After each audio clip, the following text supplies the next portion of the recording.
Bonjour les amis. On me pose souvent la même question, est-ce que les chrétiens devraient fêter Noël? Cette question m'est posée par un grand nombre de personnes. Et je suis certain que beaucoup d'entre vous s'interrogent sur cette question. En préambule, je dirais que je suis comme vous. C'est-à-dire comme chacun d'entre nous, j'aime faire la fête et passer de bons moments en famille et fêter des événements familiaux ou autres.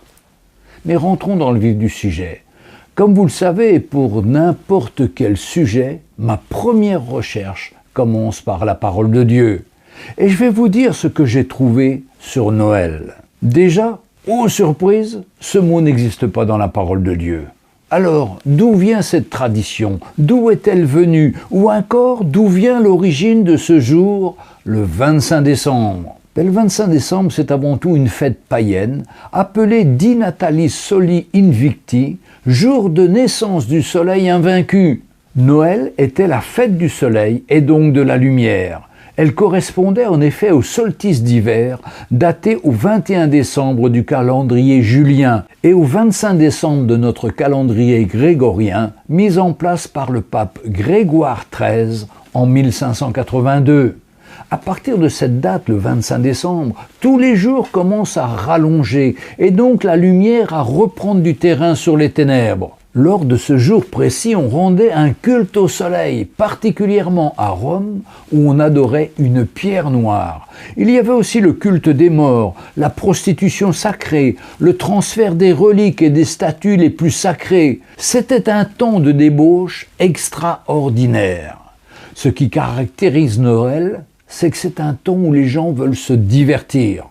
Se divertir, c'est un mot qui se trouve dans la Bible, dans les chapitres 32 du livre de l'Exode au verset 6. Le lendemain, le peuple d'Israël se levèrent de bon matin et ils offrirent des holocaustes et des sacrifices d'action de grâce à Dieu. Puis le peuple s'assit pour manger et pour boire, puis ils se levèrent pour se divertir. Le peuple a commencé par faire des offrandes, à rendre grâce à Dieu. Puis ils se levèrent pour se divertir. Le peuple d'Israël a commencé par mettre le Seigneur en premier, à lui faire des offrandes. Tout commençait bien, mais ensuite, ils voulaient se divertir. Donc ils s'installèrent pour un repas de fête, très souvent abondamment arrosé, qui dégénéra en danse, puis en orgie, comme faisaient régulièrement les païens. Sachons que l'expression « se divertir » en hébreu veut dire « licence sexuelle ».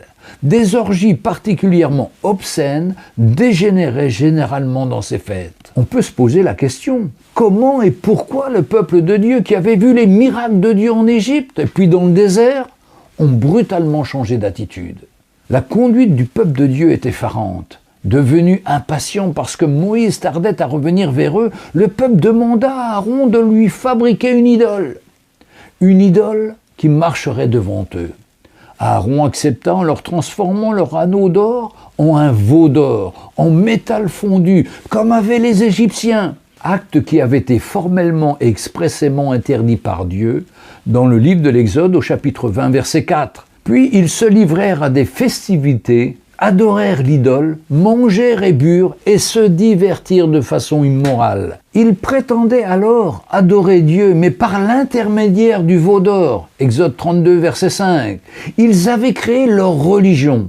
Pourtant, Dieu avait accordé à son peuple d'avoir reçu de l'or lorsqu'il quitta l'Égypte. Mais la bénédiction se changea en malédiction à cause du cœur mauvais du peuple. On retrouve ce récit dans Exode 12, versets 35 et 36. C'est encore un exemple des méfaits du message de la prospérité matérielle. Résultat, Dieu dut informer Moïse de ce qui se passait au pied de la montagne et menaça de détruire son peuple. Exode 32, du verset 7 à 10. Attention, danger. Dans une fête, tout peut arriver. Avec l'alcool, les hommes se métamorphosent et peuvent se changer en affreux monstres. Leurs instincts charnels sont exacerbés, perdant tout contrôle et sont capables du pire. Mais revenons au veau d'or. Dressant ainsi une image de Dieu devant eux, les Israélites changèrent la vérité divine en un mensonge. Leur sacrifice était une abomination. N'avaient-ils pas, il y a peu de jours, au même endroit, entendu la voix de l'Éternel leur disant au milieu de la fournaise « Tu ne feras aucune image taillée ». N'avait-il pas annoncé qu'ils obéiraient à la loi de l'Éternel, qu'ils feraient tout ce que ce dernier avait prescrit en toute obéissance? Relisez chapitre 24 de la Genèse au verset 7. Sommes-nous assez forts pour faire face à de telles situations? J'ai vu trop de chrétiens venir me confesser des choses ignobles qu'ils ont fait sous l'influence de l'alcool dans ces moments de fête. Dans l'épître de Paul aux Galates, au chapitre 5, verset 13, il nous est dit « Frères, vous avez été appelés à la liberté. Cependant, ne faites pas de cette liberté un prétexte de vivre selon la chair, mais rendez-vous par amour, serviteurs les uns des autres. » Dans la première épître de Pierre au chapitre 4, versets 1 à 3, « Ainsi, puisque le Christ a souffert dans la chair, vous aussi armez-vous de la même conviction. Celui qui a souffert dans la chair a rompu avec le péché pour vivre le temps qui lui reste à passer dans la chair, non plus selon les convoitises des hommes, mais selon la volonté de Dieu. » C'est bien en effet d'avoir accompli dans le passé la volonté des païens, en vivant dans la débauche, les convoitises, l'ivrognerie, les orgies, les beuveries et les idolâtries infâmes. Mais revenons à cette fête. Depuis le milieu du XXe siècle, cette période perd son aspect religieux, tout en conservant le regroupement des cellules familiales autour d'un repas. Bien sûr, comme je vous l'ai dit plus haut, je suis comme tout le monde, j'aime faire la fête, d'abord avec ma famille proche, puis celle éloignée et aussi avec mes amis. Puis après se succède une période où l'aspect commercial est venu, avec l'échange de cadeaux autour d'un sapin traditionnel à l'intérieur des maisons, tandis qu'à l'extérieur, tout est fait pour créer une ambiance de fête, de cadeaux, de promotion commerciale. Alors on illumine les rues, puis depuis peu les maisons. C'est à celui qui mettra le plus de lumière scintillante avec le Père Noël et son folklore. Et puis on peut rajouter l'organisation des marchés de Noël. C'est incroyable l'imagination des hommes. Que d'occasions pour y perdre son argent et surtout de ne pas donner pour l'œuvre de Dieu. La Bible ne nous dit pas de fêter Noël et nous ne connaissons même pas la date exacte de la naissance de Jésus-Christ. La Bible nous parle que c'était dans une période où les bergers étaient dehors pour garder leurs troupeaux. Et nous savons tous qu'à la période de Noël en Israël, il fait froid et souvent avec de la neige. Donc pas un temps pour laisser les moutons dehors. Eh bien la naissance de Jésus devait être au printemps ou en été. Pourquoi Jésus n'a pas jugé utile de nous donner sa date de naissance ? Jésus connaît les hommes. S'il n'a pas voulu faire savoir sa date de naissance, c'est que cela n'est vraiment pas important. Par contre, tous les autres événements, les dates sont données précisément et avec beaucoup de détails, mais rien sur Noël. Si, il est écrit au jour fixé par Dieu. Et nous n'avons rien d'autre, ce qui veut dire que personne ne devrait fêter ce que le Seigneur ne nous a jamais demandé de faire. Le centre du message n'a jamais été la naissance du bébé, mais surtout sa vie, ses souffrances, sa mort, sa résurrection. Et cela, on peut le fêter tous les jours quand on a Jésus-Christ dans notre vie. Oui, Jésus n'est pas honoré durant ces temps de fête. Il est exactement comme le jour où il est venu sur terre. Il n'y avait toujours pas de place pour lui. Et cela dans beaucoup de cœurs. C'est bien triste. Et que penser des soi-disant chrétiens qui fêtent Noël au sein même de l'Église, avec la crèche, avec le sapin, puis conseillent aux chrétiens de se divertir? Eh bien, ça veut dire qu'ils ramènent le monde dans l'Église. Mais trop souvent, le monde y est déjà. Pour ma part, j'ai fêté Noël comme tout Français né dans une famille traditionnelle, catholique et légèrement religieuse, sans comprendre ce qui se passait réellement durant ma jeunesse. Toute la famille allait cette nuit-là à la messe de minuit et nous, les enfants, nous dormions paisiblement à l'étage supérieur de la maison, attendant leur retour afin d'être réveillés pour recevoir leurs cadeaux. Bien sûr, je recevais avec joie ceux-ci que soi-disant le Père Noël m'apportait. Mais rapidement, j'ai eu des doutes, car un jour, j'ai vu l'un de mes oncles caché derrière la porte du salon de mes parents. Et quand le fameux bonhomme rouge et blanc m'a remis un cadeau, j'ai demandé à mes parents « Pourquoi avez-vous fait déplacer le Père Noël en personne à la maison pour m'apporter un cadeau aussi minable ?» Oh, mes parents étaient très gênés et ont très vite parlé d'autre chose. Après la remise de ces cadeaux, nous sommes allés nous recoucher. Et comme la question me turlupinait, alors je suis descendu de l'étage de nos chambres pour savoir ce qui se passait dans la salle à manger. Et là, j'ai vu un spectacle désolant. Certains membres de ma famille étaient en train de chanter, de boire, de monter sur la table, de crier et d'être dans un état d'ébriété avancée. Je suis alors vite remonté tout gêné pour me recoucher. Moi qui avais toujours vu ma famille posée, équilibrée, réfléchie, de les voir ainsi m'avait bouleversé. Le lendemain, en me levant, je vois dans la ruelle qui conduisait à la maison mon oncle à quatre pattes en train de chercher par terre derrière les touffes d'herbe ses papiers militaires qu'il avait perdus lors de cette soirée arrosée de Noël.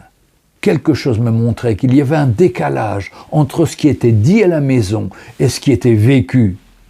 Il y avait comme deux mondes qui s'opposaient, la lumière et les ténèbres. Bien des années plus tard, j'étais confronté au système de la fête de Noël. Il fallait offrir des cadeaux aux autres membres de ma famille et c'était pour moi trop hypocrite.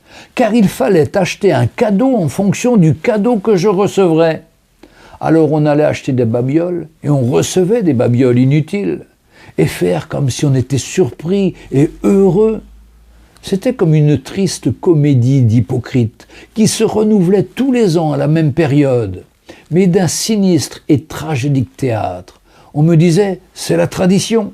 Mais savez-vous ce que dit la Bible sur la tradition? Dans Marc 7, verset 8, « Vous abandonnez le commandement de Dieu et vous tenez à la tradition des hommes. » Mais un jour, j'ai fait une expérience bouleversante. J'ai rencontré le Seigneur Jésus et ma vie a été changée. J'étais né de nouveau. Jésus a apporté la lumière, la paix, la joie dans ma vie. Un désir de marcher libre et de vivre dans la liberté acquise pour chacun de nous par Jésus à la croix du Calvaire. Tout a changé. Quelques années plus tard, je me suis marié avec Sonia et nous avons eu 3 enfants. Et les premières années, nous n'osions pas dire non à nos parents quand ils nous invitaient pour ce jour. Mais un jour, j'ai entendu un message très clair. Ne te corromps pas avec ce monde. Je t'ai appelé pour te libérer des traditions. Alors j'ai pris mon courage à 2 mains et j'ai parlé avec mes parents, leur disant que je veux sortir de ce système d'hypocrisie. Des cadeaux, des repas de fin d'année, non, je veux arrêter. Mes parents furent très surpris, mais finalement, ils nous ont donné leur accord. Ils ont, pour leur part, continué à se réunir, mais petit à petit, ils ont trouvé que nous avions bien raison de nous séparer de ces obligations humaines. Au bout d'un certain temps, nos neveux, nos nièces ont souhaité que nous nous retrouvions en dehors de ces jours de fête pour faire un repas convivial avec toute la famille, dans la simplicité et la bonne humeur, chacun apportant une partie d'un simple repas. Et ils avaient précisé, surtout, pas de cadeaux. Et ce fut une grande réussite, sans pression, sans hypocrisie. Tout le monde a été très content et souhaitait renouveler ce type de réunion familiale très fréquemment. Sans alcool, sans débordement de nourriture, sans cadeaux, mais avec une simplicité de cœur où chacun peut s'exprimer et partager ce qu'il vit dans le respect et l'humilité. Oui, vivons une vraie vie dans la simplicité, loin des contraintes, des traditions humaines. Alors, pour conclure, je vais vous donner la réponse à la question que j'ai posée au début. Est-ce que les chrétiens devraient fêter Noël?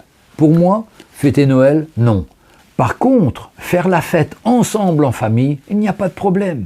Mais de s'associer à un mouvement qui a non seulement une origine païenne, mais qui nous entraîne dans toutes sortes d'excès charnels et qui finalement, au lieu de nous rapprocher du Seigneur, finit par nous en éloigner. Pour ma part, je ne m'associe plus à cela. Mais c'est à chacun de répondre pour lui-même. Dieu nous a créés libres et c'est à chacun de dire ce qu'il veut vivre et de faire le nécessaire. Que le Seigneur vous aide. Et si vous prenez une position pour lui, c'est sûr, il viendra vous aider. N'oubliez pas de mettre un petit pouce bleu à la fin de la vidéo si vous avez aimé et aussi de poser des questions et de faire des remarques. Et j'essayerai d'y répondre. Donc, on se retrouve très bientôt.